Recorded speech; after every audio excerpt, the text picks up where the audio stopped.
ઉના તાલુકાના ભાચા ગામેથી bogus B Ed college કૌભાંડ ઝડપાયું છે। મળતી વિગતો પ્રમાણે ભાચા ગામે બીએમ નાંદોડા ચેરિટેબલ ટ્રસ્ટ સંચાલિત શ્રીમતી વનિતાબેન બચુભાઈ નાંદોડા બીએડ કોલેજ કાર્યરત હતી, જેની તપાસ દરમિયાન જાણવા મળ્યું હતું કે આ કોલેજને દિલ્હી સ્થિત નેશનલ કાઉન્સિલ ફોર ટીચર એજ્યુકેશનની કોઈપણ જાતની માન્યતા પ્રાપ્ત ન હતી। આમ છતાં કોલેજના મેનેજમેન્ટ અને તે સમયના પ્રિન્સિપાલ દ્વારા એનસીટીઈના નામે નકલી લેટરપેડ તૈયાર કરવામાં આવ્યા હતા। તેમાં રિજિયોનલ ડાયરેક્ટરની બનાવટી સહી સાથે કોલેજને માન્યતા મળી હોવાનો દાવો કરવામાં આવ્યો હતો। આ બનાવટી દસ્તાવેજો યુનિવર્સિટીમાં રજૂ કરીને બીએડનો અભ્યાસક્રમ શરૂ કરવામાં આવ્યો અને વિદ્યાર્થીઓને પ્રવેશ પણ આપવામાં આવ્યા। બાદમાં માન્યતા અંગે શંકા ઊભી થતાં યુનિવર્સિટી દ્વારા આ લેટરનું દિલ્હી ખાતે વેરિફિકેશન કરાવવામાં આવ્યું। સમગ્ર મામલે પોલીસે ગુનો નોંધીને કાયદેસરની કાર્યવાહી હાથ ધરી છે। આવી ફરિયાદ હતી કે આ કોલેજો 3 એવી છે કે જેની પાસે એનસીટીની મંજૂરી હાલના તબક્કે નથી। બધી જ કોલેજો છે એની સૈદ્ધાંતિક મંજૂરી પણ મળી હતી, જાહેરનામા પણ બહાર પડ્યા છે, પણ આ વચલો સમયગાળો છે એની અંદર કોઈ ક્વેરી હોવાને કારણે એને એનસીટીએ મંજૂરી નહોતી આપી। એટલે એ 3 કોલેજનું અમે હિયરિંગ કરી અને 3 કોલેજના એડમિશન અમે આ વર્ષે એટલે 25-26થી આપવાના બંધ કરી દીધા। ફરી આરટીઆઈ એક્ટિવિસ્ટોએ એવું કીધું કે જે વચલા સમયગાળો છે એ સમયગાળાની અંદર પણ જે તમને કાગળો યુનિવર્સિટીને આપવામાં એનસીટી તરફથી અથવા તો એની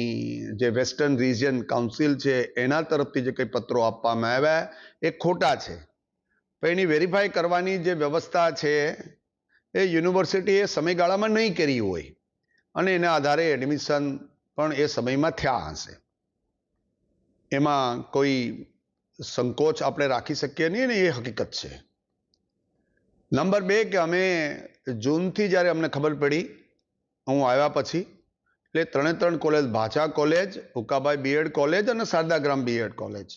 એ 3ની માન્યતા એનસીટીએની વેબસાઇટ ઉપર જે એજન્ડા મિનિટ્સ હોય એમાં હતી નહીં। એટલે અમે એમને કીધું કે ક્યાં અમને કાગળ આપો અને ક્યાં તમારા એડમિશન શા માટે ન આપવા, તમારું જોડાણ શા માટે રદ ન કરી દેવું। એટલે અમે એનું જોડાણ એનું હિયરિંગ કર્યા પછી કોઈ ડોક્યુમેન્ટ આપી શક્યા નહીં, એટલે એનું અમે જોડાણ રદ કરી દીધું। જુનાગઢ તાલુકા પોલીસ સ્ટેશન ખાતે ભક્ત કવિ નરસિંહ મહેતાના યુનિવર્સિટીના રજિસ્ટ્રાર શ્રી રમેશચંદ્ર ગેલાભાઈ પરમાર દ્વારા એક ફરિયાદ આપવામાં આવેલ છે। જે બનાવની વિગત એવી છે કે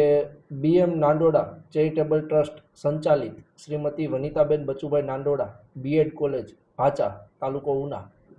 તેઓએ વર્ષ 2023માં તેઓને national commission four teachers education એટલે કે એનસીટીઈ દિલ્હી દ્વારા તેઓને 100 ઇન્ટેક વિદ્યાર્થીઓની મંજૂરી મળેલ છે, જેથી તેઓને વિદ્યાર્થીઓ ફાળવવા તેવું ત્યાંના પ્રિન્સિપલ શ્રી દ્વારા લેટર મોકલતા ભક્ત કવિ નરસિંહ મહેતા યુનિવર્સિટી દ્વારા તેઓને 100 વિદ્યાર્થીઓ ફાળવવામાં આવેલ હતા। ત્યારબાદ જે વિદ્યાર્થીઓ ફાળવ્યા બાદ સદર લેટર જે એનસીટીઈ દ્વારા વિદ્યાર્થીઓ ફાળવવા માટેનો છે તે ખોટો અને બનાવટી હોય તેવી સતત આરટીઆઈ દ્વારા અને અવારનવાર અરજીઓ થતા જે ભક્ત કવિ નરસિંહ મહેતાના યુનિવર્સિટીના બીએડ મધ્ય સમિતિ દ્વારા એનસીટીઈની જે લેટરનું માન્યતા છે તે ખરેખર સાચી છે કે ખોટી તે અંગે વેરીફાઈ કરવા તેઓને લેટર કરેલ, પરંતુ આ બાબતે કોઈ પ્રતિભાવ ન આપતા સતત બીજા વર્ષે પણ 100 વિદ્યાર્થીઓ ફાળવવામાં આવેલ હતા। જેથી આરટીઆઈ અંતર્ગત માહિતી માંગતા સદર તમામ બાબતની જણાઈ આવે કે જે એનસીટીઈ દ્વારા જે વર્ષ 2023-24ની માન્યતા આપવામાં આવે છે, પરંતુ 25-26 માટે માન્યતા રદ કરવામાં આવે છે, જેથી આ બાબતે તેમાં કોઈ ગુનાહિત પ્રવૃત્તિનું અંજામ અપાતું હોય અને વિદ્યાર્થીઓને શૈક્ષણિક કારકિર્દીને નુકસાન પહોંચાડવાનો કોઈ પ્રયાસ થતો હોય તેવું ધ્યાને આવતા સદર મેટરમાં ઊંડાણપૂર્વક તપાસ કરવામાં આવેલી અને જે એનસીટીઈનો લેટર છે તે ખોટો હોય તેવું માલુમ પડતા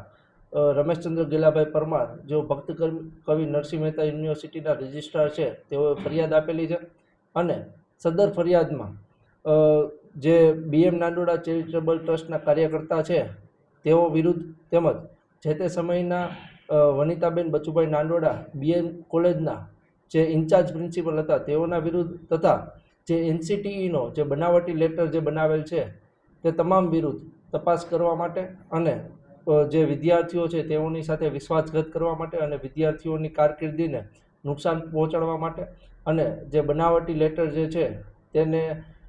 ખોટા લેટરને સાચા લેટર તરીકે ઉપયોગ કરવા માટે જે ગુનાહિત પ્રવૃત્તિ અંજામ આપેલ છે તે તમામ વિરુદ્ધ કાર્યવાહી કરવા ફરિયાદ નોંધવામાં આવેલ છે અને હાલ તપાસ ચાલુ છે.